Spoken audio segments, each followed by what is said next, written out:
Idealvoyance.fr, coaching de vie spirituelle par téléphone, chat et email présente. Sud Radio, à votre écoute, 16h-17h, Alexandre Delevanne.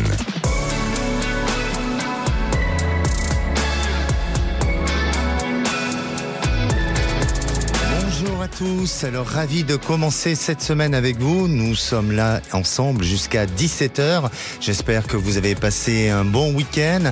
Alors le froid est arrivé et il est important de se sentir bien chez soi.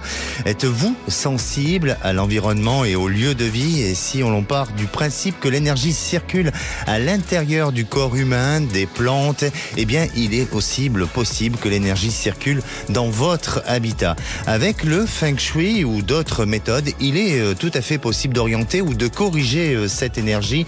C'est notre sujet du jour. Êtes-vous sensible aux énergies de votre habitat? Venez en parler au 0826 300 300. Aude au standard vous attend.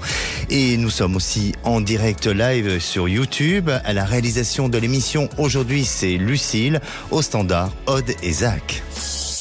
Sud Radio, à votre écoute, Alexandre Delevanne. Et pour démarrer sur notre sujet du jour, et qui concerne justement tout ce qui touche au Feng Shui, on dit souvent que les lieux de vie sont le reflet de ce qui les habite. Et une énergie déstructurée à l'intérieur de votre habitat peut avoir une répercussion négative sur vous. Alors c'est valable pour tous les domaines, comme dans le travail ou dans les relations de couple, dans les relations amicaux, sociaux et familiers. Et sans oublier, bien sûr, le domaine financier. Alors, vous savez que le Feng Shui vous aide à équilibrer et aussi à pouvoir redonner de bonnes énergies dans votre lieu d'habitat. C'est une méthode, une technique qui existe depuis des millénaires et elle est utilisée ou son origine vient à partir des 5 éléments. À présent, on va accueillir notre première auditrice qui s'intitule ou qui s'appelle Laurence. Bonjour Laurence. Bonjour Alexandre. Bienvenue sur Sud Radio. Merci et meilleurs vœux. Merci également Laurence. Alors Laurence, est-ce que vous pratiquez le Feng Shui ou est-ce que vous êtes sensible à ce genre d'énergie? Alors je suis sensible à cette énergie. Oui. Je ne le pratique pas énormément, mais par exemple du sel dans une petite coupelle ou des pierres. D'accord. Là où je ne le pratique pas, c'est que, par exemple, la tête de lit devrait être au nord, mais pour le coup, je ne peux pas le faire chez moi. C'est pas possible. Alors, oui, effectivement, là, vous me parlez de... Bon, déjà, par rapport au sel, vous parlez de rituels, que vous avez en vous des petits rituels. Et puis ensuite, effectivement, c'est recommandé souvent que la tête de lit doit être plus au nord. Mais tout dépend aussi...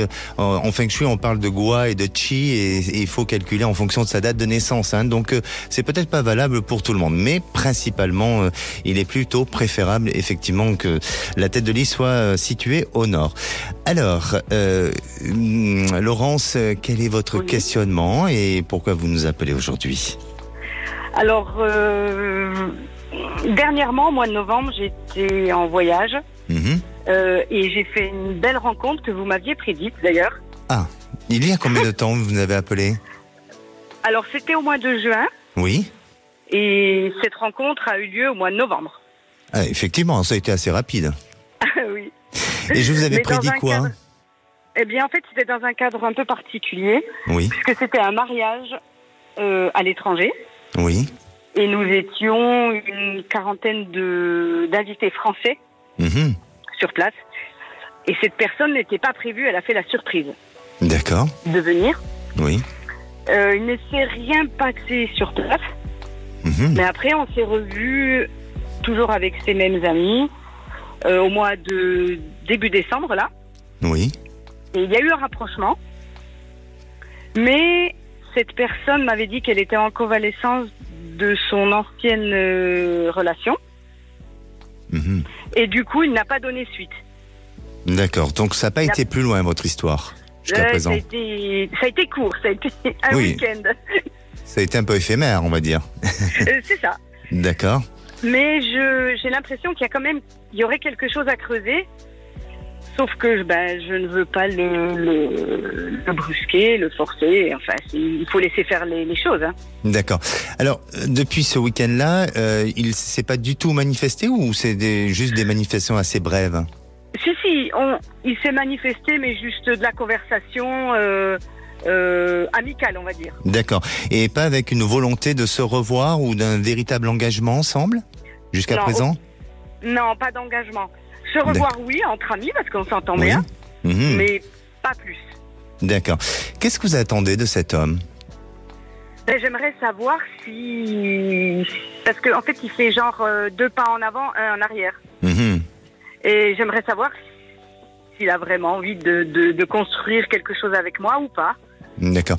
Alors, oui, allez-y. Et sinon, eh bien, s'il y a une rencontre derrière. D'accord. Bon, vous êtes, je pense aussi intuitive, un peu comme tout le monde, hein, Laurence. Mais oui, et votre petite voix à l'intérieur, elle vous dit quoi vis-à-vis de cette histoire avec cet homme? Elle me dit que je pense que ça va pas le faire. Ouais. Qu'il est encore trop dans son ancienne relation, même si elle est terminée, mais que il a besoin de se reconstruire. D'accord. Et puis il y a peut-être aussi des petits signes indicateurs, hein, avec un manque de réel engagement ou d'une volonté de projection sur l'avenir qui nous amène aussi à penser que cette histoire peut être beaucoup plus difficile à se construire et à se réaliser ensemble. Bien, en fonction de ce que vous dites et bien entendu et de ce que je ressens, oui, pour moi ça va être un peu plus compliqué. Alors vous verrez que malgré tout, il montrera des efforts de volonté de plus se voir, aussi de vouloir apporter un peu plus d'engagement. Mais pour vous, Laurence, je vous sens être beaucoup plus dans cette envie, dans ce désir de construire une vie à deux et main dans la main. Et cet homme n'en donne pas suffisamment l'assurance et la confiance, hein, d'une relation suffisamment stable. Et donc, je vous sens, vous, et pas forcément lui, mais vous, prendre du recul sur cette histoire et poser un regard sur autre chose. Alors, si vous allez rencontrer, ou en tous les cas avoir une autre possibilité de relation à l'avenir, oui, je vous sens être dans cette nouvelle réalisation. Et à partir de ce mois de juin 2024, eh bien là, vous changez au niveau de la tendance, au niveau de la possibilité, de la capacité de pouvoir vous réaliser. Il y a quelque chose de nouveau qui se met en place pour vous et vous permettre aussi, sur le plan relationnel, de pouvoir avancer et de vous ouvrir à d'autres personnes, à d'autres réseaux, à d'autres contacts. Donc, pour moi, ce début d'été 2024 semble assez prometteur et assez positif dans ce sens-là, Laurence. Ok. Alors, il va peut-être falloir prévoir un autre voyage, hein, comme vous avez pu le faire auparavant. Non, je plaisante. Mais en attendant. Rien de prévu, mais pas en juin. Ah, c'est pour quand ce voyage? En février. C'est en février, hein, en oui. Thaïlande. Bon, écoutez, en attendant, vous allez bien profiter de ce voyage parce que vous allez pour le loisir. Oui, tout à fait. Bon, très bien. Profitez de ce voyage, laissez les choses se mettre en place, prenez du recul. C'est vous qui allez décider de toute façon la suite de cette relation avec cet homme et vous verrez qu'à l'été 2024, vous ne serez pas seul. Eh bien, je vous remercie. Merci Laurence pour votre intervention et pour votre témoignage à l'antenne de Sud Radio. Passez une belle journée. Merci à vous aussi. Allez, on se retrouve dans quelques minutes avec Séverine. Elle vient de se faire quitter par son compagnon. Et vous, où vous en êtes sentimentalement? Vous souhaitez passer à l'antenne? C'est le 0826 300 300. On se retrouve dans quelques minutes. Sud Radio, à votre écoute, 16h-17h, Alexandre Delevanne. Et de retour sur Sud Radio, merci d'être à l'écoute de cette émission. Au programme de l'émission d'aujourd'hui, c'est l'harmonie de la vitesse avec le Feng Shui. Alors vous souhaitez témoigner sur le sujet et poser des questions sur votre devenir, je suis à votre écoute au 0826 300 300. Et si vous souhaitez aussi réagir sur le groupe à votre écoute sur Facebook, n'hésitez pas à le faire, je vous répondrai à l'antenne. Allez, passons à la minute du saviez-vous. Le saviez-vous qu'en Feng Shui, l'objet l'objet que vous choisissez chez vous a son importance, autant sur sa couleur, sa forme et sa matière, à savoir que l'horloge que vous choisissez peut avoir une incidence, contrairement à la plupart des autres objets d'ameublement. Et oui, les horloges sont importantes, elles sont en mouvement et sont considérées comme des catalyseurs de changements plus puissants, capables d'apporter des opportunités de progrès et de croissance. Et si on écoutait à présent Séverine. Bonjour Séverine. Bonjour Alexandre. Bienvenue sur Sud Radio. Merci, meilleurs vœux. Meilleurs vœux également Séverine. Alors, de vos projets. Et oui, et pour vous aussi et surtout aussi la santé. Merci. Est-ce que vous, Séverine, vous êtes sensible à l'énergie de l'habitat, à l'harmonie d'un lieu et au feng shui? Alors, je connais pas vraiment le feng shui. D'accord. Donc, j'ai pas de notion. Excusez-moi, c'est un peu désagréable parce que j'ai un écho au niveau dans le téléphone. Ah, vous n'êtes pas en main libre ou en kit main libre ou autre? D'accord. Non, je suis normale et j'ai un écho, donc j'ai du mal à vous entendre. Bon, continuez si c'est pas trop désagréable pour vous. Nous, on vous entend très très bien, Séverine. D'accord, bon. Non, donc je suis pas, je connais pas le feng shui. Par contre, effectivement, je dors par exemple face à la porte. Enfin, je suis jamais dos à la porte. Plutôt face à une fenêtre et face aux ouvertures en fait, voilà. D'accord. Mais écoutez, c'est un petit peu des techniques qu'on emploie aussi en feng shui, hein. Donc intuitivement ou en tous les cas, vous avez des automatismes que vous pratiquez, que vous pouvez penser que c'est sous forme de rituel, mais qui sont aussi considérés un peu en feng shui. Et ça vous rassure d'agir comme ça? Oui, oui, tout à fait. En fait, si je me sens bien, si je dors bien ou si je suis bien dans une pièce, je change pas spécialement les emplacements des meubles. Et puis, si je vois que je suis pas à l'aise ou autre, je vais changer quelque chose. D'accord. On dit qu'il faut jamais avoir un miroir dans sa chambre et surtout pas face à soi. C'est pas bon de dormir. Apparemment, au niveau de l'énergie, c'est pas ce qu'il y a de meilleur. Voilà. J'ai des grands miroirs face à mon lit. Bon, écoutez, justement, on va parler de votre rupture. Oui, parce que vous êtes moins drôle. Voilà, oui, il y a eu une rupture. Je crois que c'est votre compagnon qui est parti, c'est ça, ou qui vous a laissé? Oui, c'est ça. On était censés passer 2 semaines ensemble. Et oui. Une semaine avec mon fils et une semaine juste tous les deux. Alors, rassurez-vous, c'est pas la photo miroir, hein. Même si ça n'aide pas peut-être, mais voilà. Comment s'est passé, enfin déjà, comment vous vous êtes rencontrés avec cet homme? Alors, c'est une relation à distance déjà. Nous nous sommes rencontrés il y a une vingtaine d'années. Et puis, nous fréquentons vraiment depuis 2 ans et demi, quoi. D'accord. Et tout se passait à peu près bien pour une relation à distance. Oui. Qui est pas évidente à gérer, mais ça se passait bien. On avait beaucoup de communication ensemble. Et en fait, c'est quelqu'un qui est assez fragile psychologiquement. Oui. Qui est sous traitement depuis quelques années. Et puis, en fait, qui n'a pas supporté le comportement de mon fils. D'accord. Même s'il connaît déjà mon fils. Hein. Il a quel âge, votre fils? Un fils de 9 ans. 9 ans, d'accord. Qui s'amuse en plus un peu, évidemment, de la situation. Qui s'amuse? Votre fils s'amuse de la situation? Oui, mon fils, oui, tout à fait. Mon fils, il aime bien nous titiller, nous lancer des pics. Voilà, il n'est pas spécialement très tendre et doux, quoi. D'accord.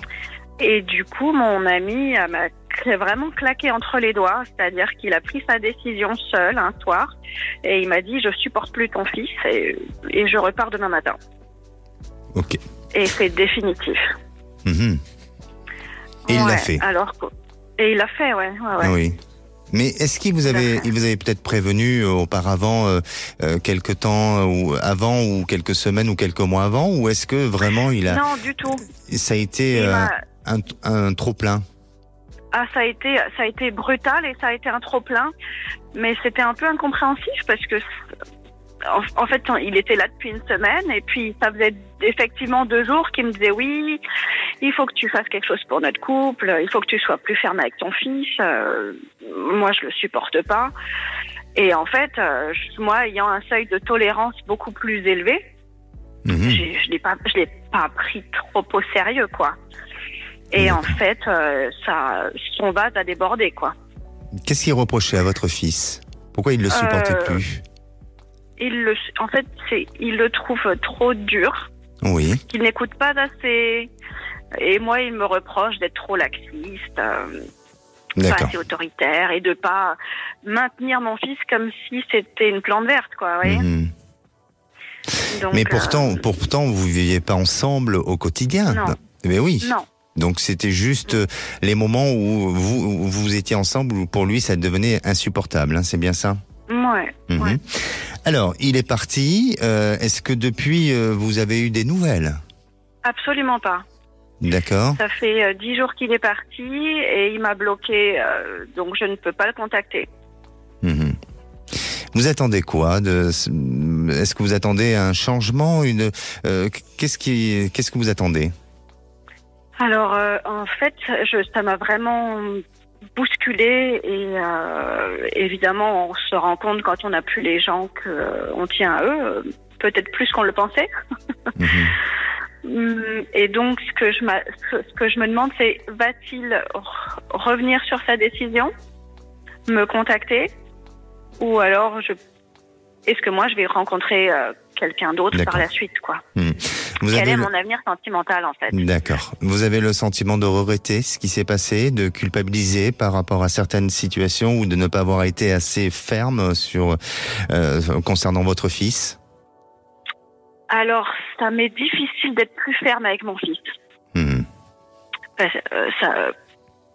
Parce que c'est un enfant, et un enfant, ça bouge, en fait. Bien sûr. Et c'est un enfant qui est effectivement un peu difficile, parce que c'est difficile avec son père au niveau relationnel. Donc, mon fils est entre deux feux, et donc il joue sur les deux tableaux, quoi. Et surtout qu'il faut savoir faire aussi cette différence entre une relation sentimentale et aussi le lien que vous avez parental, hein, avec votre fils et l'éducation que vous apportez. Et ça, c'est pas évident. Une dernière question, est-ce que vous avez déjà eu ce genre de problème avec des relations précédentes? Alors, comme qu'il parte, que mon ami parte brutalement oui, effectivement, non, oui. Non, c'est la première fois que ça vous arrive. Hein. C'est la première fois que ça m'arrive. Alors, lui m'a déjà fait le coup il y a 3 ans. Et c'est vraiment rideau de fer, quoi. C'est-à-dire que plus aucune communication, il prend sa décision seul, je ne peux pas parler. Et moi, je suis tellement pied sur place qu'il m'est impossible de parler, quoi.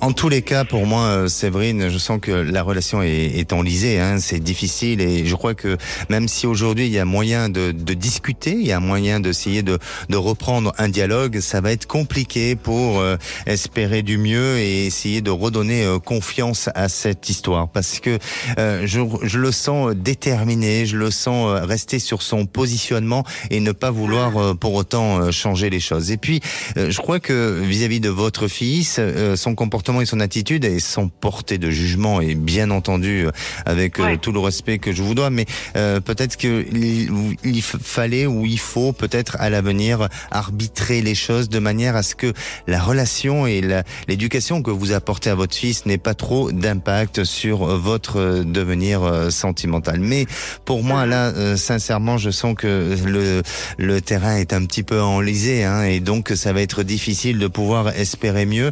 Alors oui, vous allez avoir à nouveau des contacts, mais je vous sens aller vers une autre histoire, vers un autre devenir sentimental, et notamment par rapport au côté professionnel. On dirait que ce n'est pas lié à votre travail peut-être directement, mais par le biais de relations indirectes ou autres, hein, où vous aurez cette possibilité, cette capacité de réalisation sentimentale, et elle viendrait par ce biais-là. D'accord. Vous voyez ça dans longtemps? Courant de 2024. Ça m'est difficile de vous dire à quelle période et à quel moment exactement, mais courant de cette année 2024, en tous les cas, vous êtes dans une belle réalisation. Il semblerait que là, encore, sur une période de mois, vous êtes en train de digérer, et de devoir accepter cette rupture, parce qu'il y a comme une forme d'abandon pour vous, même si... Oui, tout à fait. Oui, c'est vécu de cette manière-là. Donc, il vous faut encore un petit peu de temps de digestion, mais vous verrez que à partir de cette période du mois de mars-avril, vous repartez avec un climat beaucoup plus serein et confiant sur votre devenir sentimental. Très bien. Prenez soin de vous, Séverine. Merci, Alexandra. Et ne vous oubliez pas, surtout pas. D'accord ? Merci, au revoir. Merci. Allez, si vous aussi vous posez des questions sur votre devenir et vous souhaitez passer à l'antenne, un seul numéro, le 0826 300 300. Ne bougez pas, on revient dans un instant avec Marie pour un retour de témoignage. On en parle dans quelques minutes et restez à l'écoute de Sud Radio. Sud Radio, à votre écoute, 16h-17h, Alexandre Delevanne. Et de retour sur Sud Radio, il est pratiquement 16h30. Alors vous pouvez aussi nous suivre en direct live sur YouTube. Et si à présent vous voulez témoigner ou réagir dans l'émission de demain sur le sujet, eh bien ça sera sur comment gagner en confiance. Un seul numéro, 0826 300 300. Et à présent, je vais vous donner des conseils pour bien aménager votre habitation selon le Feng Shui. Alors dans un premier temps, soignez l'entrée de la maison, désencombrer les chambres, positionner correctement tous les meubles, ne pas mettre de bureau dans la chambre et veiller aussi à séparer les zones de travail et de repos, réparer au plus vite les meubles endommagés afin de permettre à l'énergie de circuler librement, accrocher des miroirs en évitant d'en mettre en face de la porte d'entrée, décorer sa maison de plantes, de fleurs et de fruits, à éviter les fleurs séchées, installer une fontaine pour favoriser la détente et l'harmonie, privilégier aussi les couleurs apaisantes dans les pièces de vie comme le salon et éviter les lignes nettes et les coins. Le Feng Shui, lui, préfère les courbes douces. Et à présent, j'accueille Marie. Bonjour Marie. Bonjour, je suis très heureuse de vous entendre, Alexandre. Je vous souhaite déjà une bonne année et une bonne santé et des sourires autour de vous. Merci beaucoup Marie, et également tous mes meilleurs vœux pour cette nouvelle année 2024 et surtout de la santé, Marie. L'année dernière n'était pas brillante, mais c'est pas grave. Elle n'était pas très brillante pour vous. Non, c'est des soucis, mais j'en ai encore. D'accord. Non, mais ça va quand Alors, justement, Marie, vous nous avez déjà contacté il y a combien de temps ? il y a 2 ans. Il y a 2 ans. Vous m'avez dit que vous étiez amoureux de mon histoire, tellement elle était belle. Ah, j'étais pas amoureux de vous, ça va ?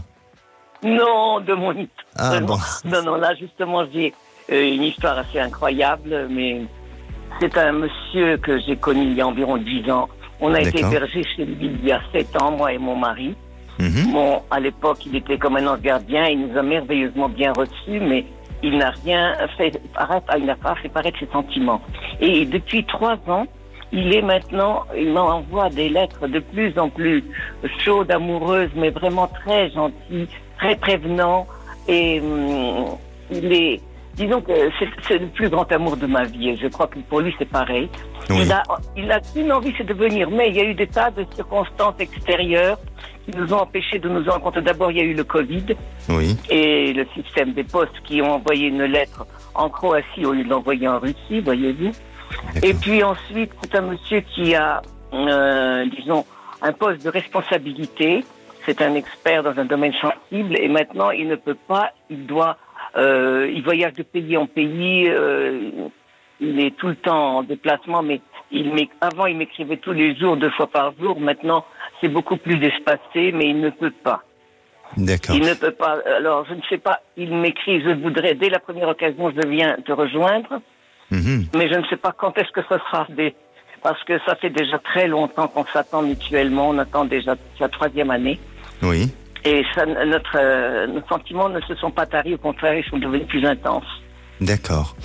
Vous êtes vu combien de fois ? On est resté chez lui pendant 2 semaines. 2 semaines, d'accord. Il nous a reçus, oui, c'était en 17.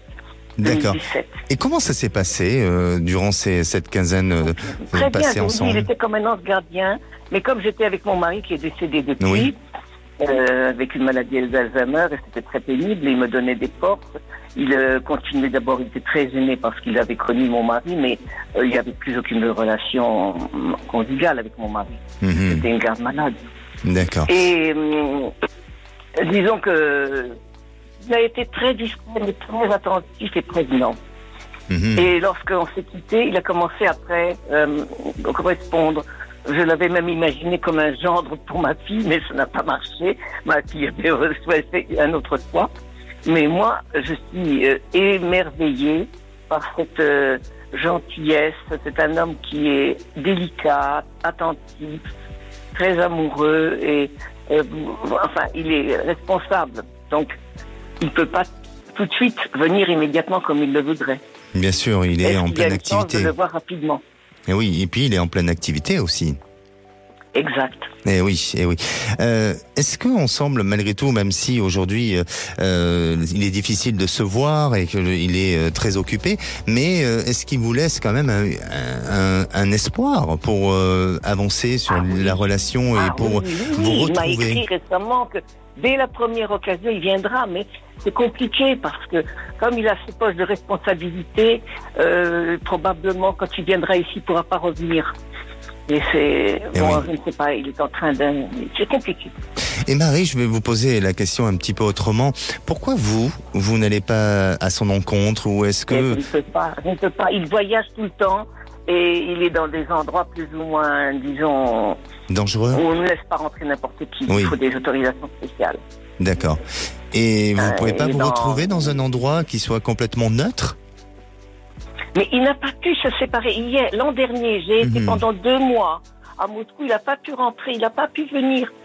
Parce qu'il travaille tous les jours jusqu'à pratiquement 2h du matin. Voyez-vous, c'est une intensité telle que je me demande comment il tient.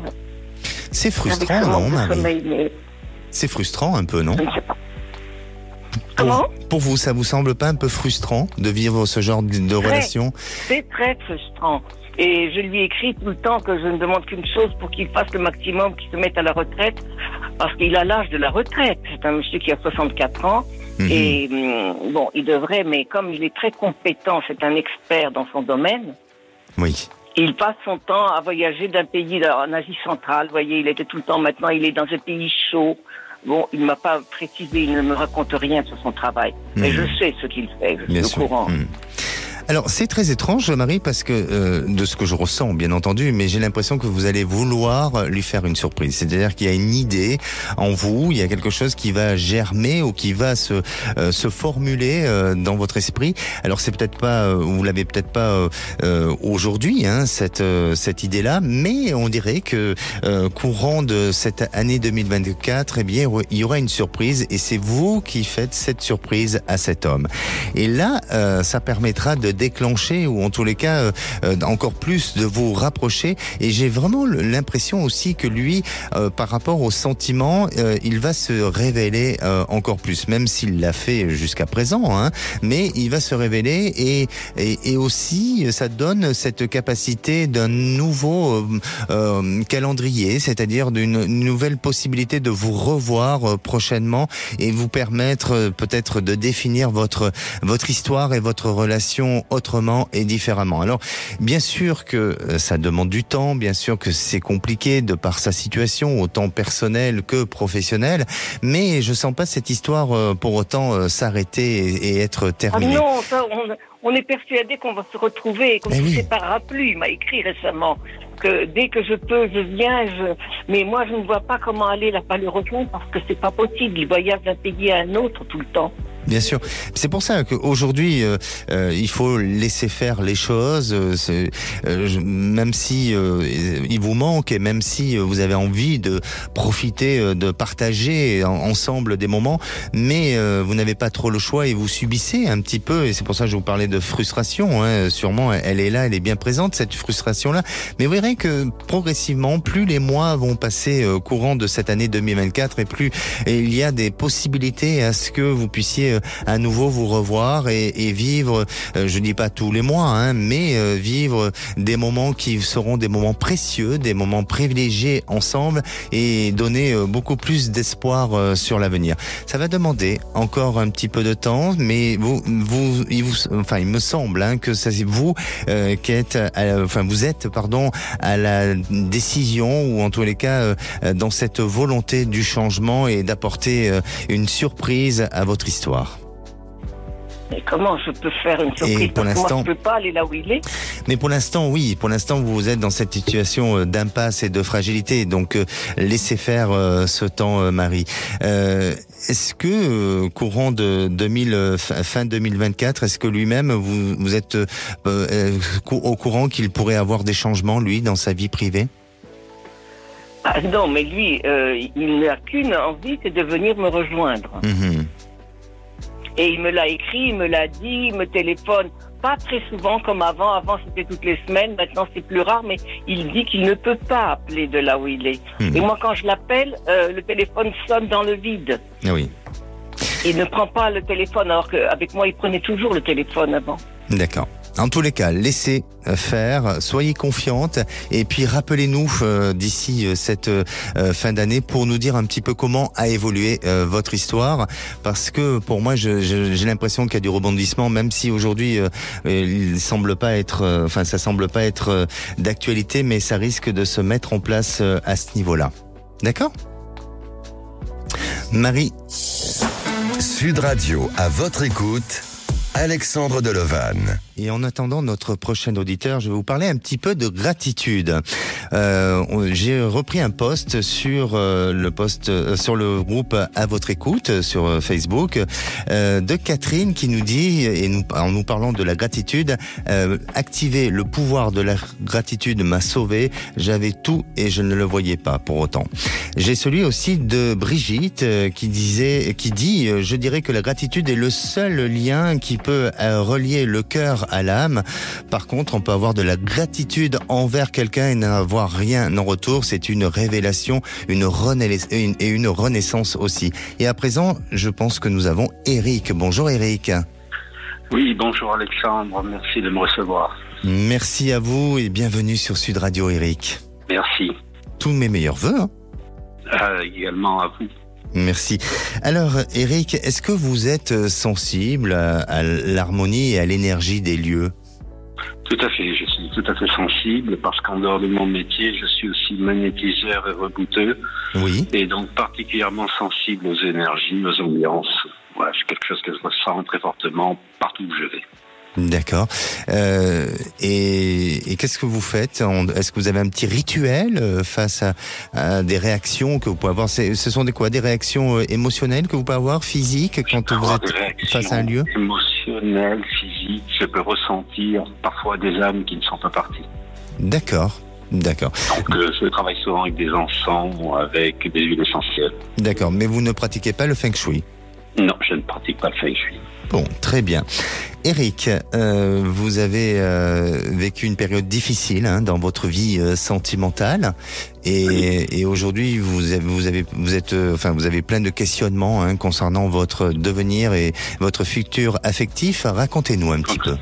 Alors effectivement, je suis veuf depuis 4 ans. Suite au décès de ma femme, j'ai fait quelques rencontres, 2 dans un premier temps, une qui a duré quelques mois. Et puis la seconde, presque 1 an. À l'heure actuelle, il y a 2 ans que je suis seul. Oui. Je me suis inscrit sur des sites de rencontres et aussi une agence matrimoniale. J'ai fait d'autres rencontres, notamment avec une femme qui était médecin il y a quelques temps et avec qui ça se passait bien, si vous voulez, relationnellement. Mais bon, son ex est apparu et voilà, ça s'est arrêté. Oui. Et j'ai beaucoup de problèmes pour rencontrer les personnes parce que je me rends compte qu'elles sont plus attachées à l'image, à l'apparence qu'au fond de l'être. Et ça, c'est problématique. D'accord. Quel est votre objectif aujourd'hui, sentimentalement ? C'est de faire une rencontre, bien sûr, mais oui, qu'est-ce que vous attendez de la femme aujourd'hui ? J'attends simplement, qu'elle soit mon complément d'âme. Voilà. Vous avez fait le deuil avec... Oui, vous êtes sûr? Oui, je peux en parler sans émotion. D'accord. Voilà. Alors, je peux vous dire aujourd'hui, ça fait pile 4 ans qu'elle est décédée. D'accord. Voilà. Mais voilà, j'ai fait le deuil. J'ai fait un lourd travail là-dessus, hypnose, reconstruction, psychologue. Enfin oui, j'ai fait un très très gros travail. Donc votre cœur aujourd'hui est ouvert, ou en tous les cas, il a la place pour à nouveau pouvoir accueillir une nouvelle personne, c'est bien ça? Complètement, oui. Je suis tout à fait ouvert aux rencontres et puis aux personnes qui pourraient venir. Enfin, c'est le deuil, on en parle s'il faut, parce que il faut parler de son histoire, si vous voulez qu'on rencontre quelqu'un. Mais voilà, c'est pas quelque chose sur lequel je vais m'étendre. Je ne fais pas de comparaison, surtout. Et vous croyez encore à l'amour? Ça devient de plus en plus difficile au fil des déconvenues. Alors, moi je vous parle de cette manière-là parce que comme vous êtes quelqu'un qui est beaucoup dans la sensibilité, aussi dans la qualité de la rencontre, et je pense que pour vous ce qui est important c'est une rencontre d'âme à âme, comme vous le dites si bien, et aujourd'hui vous avez du mal à vous retrouver, ou en tous les cas à retrouver ce genre de personnes. Mais c'est normal peut-être, Eric, parce que je pense pas qu'on trouve des personnes comme ça tous les jours ou à n'importe quel moment, où vous voyez, j'ai l'impression que ça se décidera au moment où ça doit se décider. Et je le sens pas pour tout de suite. Ça va arriver. Je vous sens pas rester seul, je vous sens pas être isolé dans un monde de célibat ou autre, mais en attendant, il y a un petit travail au fond de vous sur lequel vous devez encore un petit peu affiner. C'est ce que je ressens, même si c'est pour ça que je vous posais cette question, est-ce que vous avez fait réellement le deuil? Vous me dites oui, donc je l'entends, je l'accepte et je l'accueille bien sûr, mais pour moi ça va demander encore un petit peu de temps, et vous verrez que 2025 est une année où là vous êtes dans une très belle réalisation de vie, et c'est une personne qui sera dans un lieu ou dans un environnement assez protégé ou assez isolé de son lieu de vie. Et donc, à partir de là, ça vous permettra d'imaginer ou de vouloir fonder avec cette personne un autre mode de vie, un autre fonctionnement de vie, et vous verrez que ça va vous réunir. Bien, écoutez, j'entends. Alors, il faut patienter un petit peu, et surtout, il faut travailler sur l'impatience. Oui, oui, vous avez raison. Je ne vous cache pas que la solitude est un fléau pour moi. Voilà. Et oui, c'est pour ça. Vraiment. Allez, n'hésitez pas à nous tenir au courant, Eric. Je vous tiendrai au courant avec grand plaisir. Et prenez soin de vous. Merci beaucoup. Merci. Merci, Alexandre. Et si vous aussi, vous avez besoin de mon ressenti, d'être accompagné dans votre évolution de vie, n'hésitez pas à appeler le 0826 300 300. Et on se retrouve dans quelques minutes avec Joséphine du Pays Basque. Elle s'inquiète sur l'avenir sentimental de sa fille. Ne bougez pas. Sud Radio, à votre écoute, 16h-17h, Alexandre Delevanne. Et de retour sur Sud Radio pour cette dernière partie avant de retrouver les vraies voix présentées par Philippe David et Cécile de Minibus. Alors, si vous souhaitez encore passer à l'antenne, il vous reste quelques minutes, 0826 300 300. Et la parole est à Joséphine. Bonjour Joséphine. Oui, bonjour Alexandre. Bienvenue sur Sud Radio. Merci, très bonne année à vous à Sud Radio. Merci également, tous nos meilleurs vœux Joséphine. Alors vous avez 62 ans, vous vivez dans le Pays Basque et vous avez une fille de 30 ans Joséphine, c'est bien ça? Oui, voilà. Et justement vous nous appelez pour votre fille. Voilà, alors c'est pas que sentimental, c'est au sujet d'un appartement qu'elle ne trouve pas depuis 1 an maintenant. Et sur le Pays Basque, c'est très difficile de trouver. C'est quasiment presque impossible.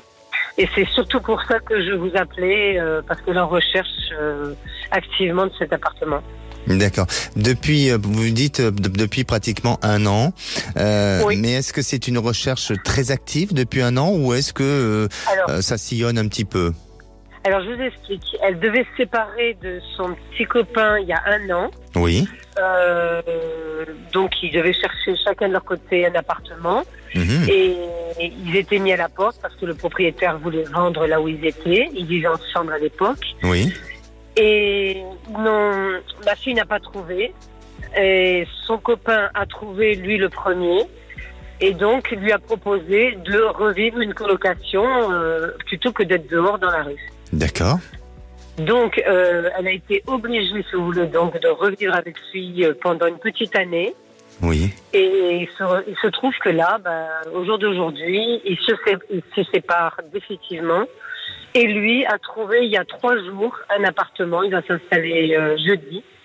Et ma fille va se retrouver encore dehors, quoi. Alors, je rebondis un petit peu sur ce que vous venez de dire. Elle a été obligée de faire cette colocation avec lui. Pourquoi obligée ? Obligée parce que elle ne pouvait pas trouver de logement ailleurs que là où ce qu'il lui avait proposé, quoi. D'accord. Mais elle a pas eu, il n'y a pas eu d'autres alternatives avec des amis autour d'elle ou la possibilité d'une famille ou autre? Non, rien du tout. Et moi-même, j'ai un petit appartement. J'ai pas pu la recevoir comme vraiment et ni personne, quoi. Et cette colocation n'a fait que durcir et ternir un peu la relation, c'est ça? Ah oui. Et oui, effectivement.